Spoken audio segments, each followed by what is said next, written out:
ওই ছেলেটা একটা ছুরি হাতের মধ্যে লইয়া হাঁটি হাঁটি হাঁটি হাঁটি পায়ে পায়ে মায়ের কক্ষের মধ্যে যাইয়া মায়ের গলাটার মধ্যে বাবা ছুরি লাগাইয়া দিছে। কুরবানির পশু যেমনি জবাই করে রে এমনি গলার মধ্যে ছুরি লাগাইয়া ছেলেটাই যখন মায়ের কুরবানি করতেছিল মা ডাক দিয়া কয়, বাবা আগে যদি জানতাম তোরে পেটের মধ্যে লইতাম না, আগে যদি জানতাম রে তোরে গর্বে আমি লইতাম না।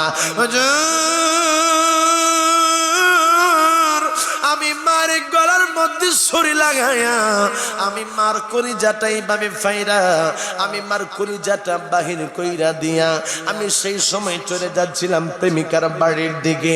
প্রেমিকার বাড়ির মধ্যে যাইয়া আমি ওই সময় প্রেমিকারে আমি ওই আমার মায়ের কলিজাটা দেব। ওই সময় আমি যেই পাহাড় দেখতেছেন পাহাড়ের ডালটা আমি বাইতেছিলাম, এমন সময় হঠাৎ করে দেখি আমি যেই পাহাড়ের মধ্যে উঠতেছিলাম ওই পাহাড়ের মধ্যে একটা পাথর আমার পায়ের মধ্যে উস্তা লাইগা হুচুট খায়া গেলাম। আমি হাত থেকে আমার ওই কলিজাটা ছিটকে পড়ে গেল। আর আমি হঠাৎ করে ব্যথা পাইয়া ডাকলাম মা কইয়া, কারণ ব্যথা পাইলে আমরা কিন্তু মা কইয়াই ডাক মারি। হুজুর আমি চাই নাই, আমি বুঝি নাই কেমন কইরা আমার মুখ থেকে মা শব্দটা বাহির হয়ে গেল। ওই সময় আমি শুনি আমার মা কাটা কলিজা থেকে আওয়াজ আসে, সোনা মনি রে জাদু মনি রে ব্যথা পাইছনে। আরে আব্বুজি আল্লাহ পাকের একজন পয়গম্বর মুসা কালিমুল্লাহ একদিন তিনি কুহে তুরের মধ্যে যায়। মুসা কালিমুল্লাহ বলে আমি কুহে তুরের মধ্যে যেই সময় যাচ্ছিলাম ওই সময় আমি দেখি একটা পাহাড়ের পাদদেশের মধ্যে একটা ছেলে দাঁড়ায়া দাঁড়ায়া কান্দে। আমি জিগাইলাম বাবা রে তুমি কেন কান্দো? কই আমি কান্দি আমার একটা মনের মধ্যে দুঃখ আছে, ব্যথা আছে। কই কি দুঃখ? কই আমি মুসা কালিমুল্লাহ রে পাইলে আমি বলবো, তাছাড়া বলবো না। মুসা কালিমুল্লাহ ডাক দে, বাবা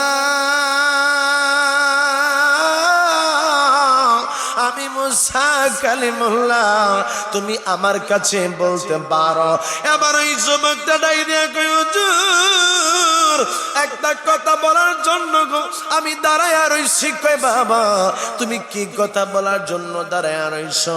কই তাকায়া দেখেন আমার হাতের মধ্যে একটা কলিজা আছে। কই হাত দেখতেছি। কই কলিজাটা কার কলিজা রে বাবা? কই হুজুর গো ও আল্লাহর পয়গম্বর মুসা এই কলিজাটা আর কোন মানুষের কলিজা না, এই কলিজাটা হইল আমার মায়ের কলিজা।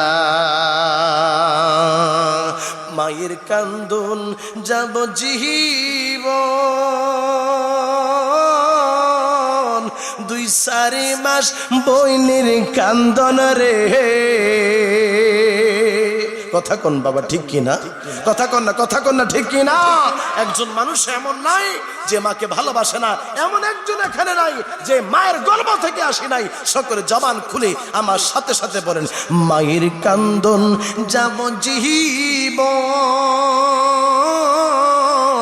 2-4 মাস বইনের কান্দন রে।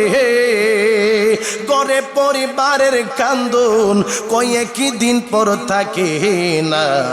দুঃখের দরদি আমার জনম দুঃখী মা, দুঃখের দরদি আমার জনম দুঃখী মা। সকলে আওয়াজ দিয়া কন্যা মা, আওয়াজ দিয়া কন্যা মা।